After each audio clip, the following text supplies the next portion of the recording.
forêt de mon père. Ludivine Sagné à l'affiche, titre poétique, qui cache un sujet grave.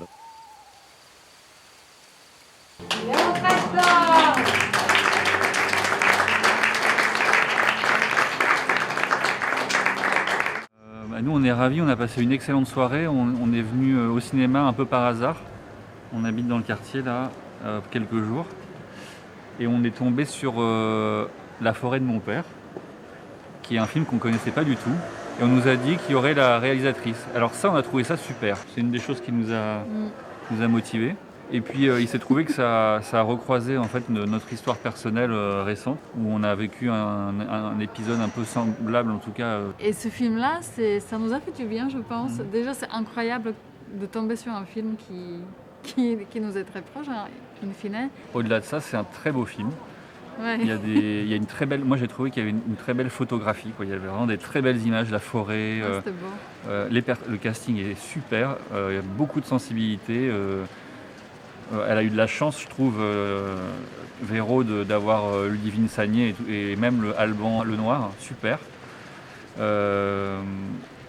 Non, il est vraiment, enfin, c'est un vrai film de cinéma, quoi. Ouais. Vraiment un chouette film. Voilà, à voir, allez le voir. Moi, je recommande énormément ce film, à la fois en tant que spectatrice, parce que c'est un beau film, lumineux, vivant, mais aussi parce que c'est mon métier, je m'occupe des enfants dont il est question dans le film, et je trouve qu'il donne une très très juste représentation de ce que vivent ces enfants. Merci d'avoir mis ça en image et de façon aussi subtile. C'est un très joli, très beau film, très sensible. C'est une histoire, en fait, c'est une histoire familiale vue du point de vue d'une petite fille. Et voilà, je crois que je vais m'arrêter là parce que bon, je vais pleurer. Non, c'est vrai que vous me prenez un peu au débeauté. Et ouais, je le recommande à tout le monde en tout cas.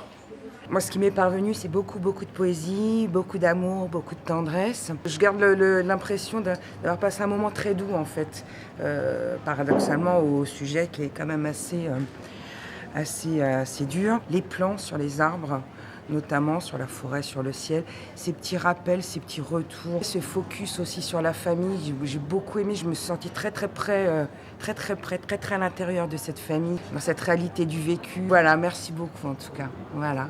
Excellente soirée.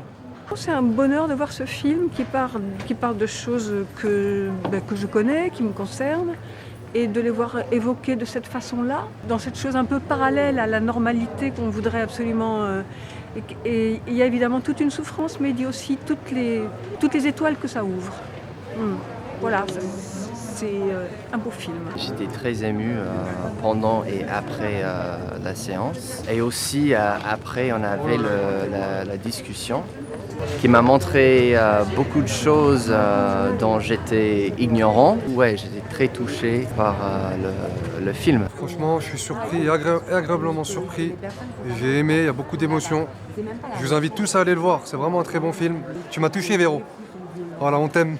Je suis vraiment une spectatrice grand public. Ce film, il parle de l'humanité, de la société qui norme, qui pose un cadre dans lequel on doit rentrer. Ça nous concerne tous. Il y a énormément de délicatesse, respect de l'humanité, respect de la famille, respect de l'amour. Voilà, très belle découverte, vraiment d'utilité publique. Donc vraiment bravo à toute l'équipe pour offrir des œuvres d'une telle qualité. J'étais très touché pour ce film. Ce que j'ai beaucoup aimé, c'est qu'il ouvre, je ne sais pas si toutes les fenêtres, mais il ouvre beaucoup de fenêtres et beaucoup de sujets de discussion et de réflexion. Tout le temps, il arrive à rester dans les plans sensibles. Et c'est ça qui ouvre des portes. Bravo pour la sensibilité et pour la complexité. Voilà. Je vais réagir sur une des réactions du débat. C'était une dame qui a dit que le film permettait de réhumaniser justement cette personne-là. Et ça, je pense que c'est vraiment une question centrale. À partir du moment où on a un diagnostic ou des symptômes, on est déshumanisé, on est privé de droits, on n'est plus considéré de la même manière, la parole n'a plus la même valeur. C'est le fait de faire réaccéder ce monsieur à sa place de père, sa place de mari. Voilà, c'est ça qui m'a marqué. Bravo pour le film.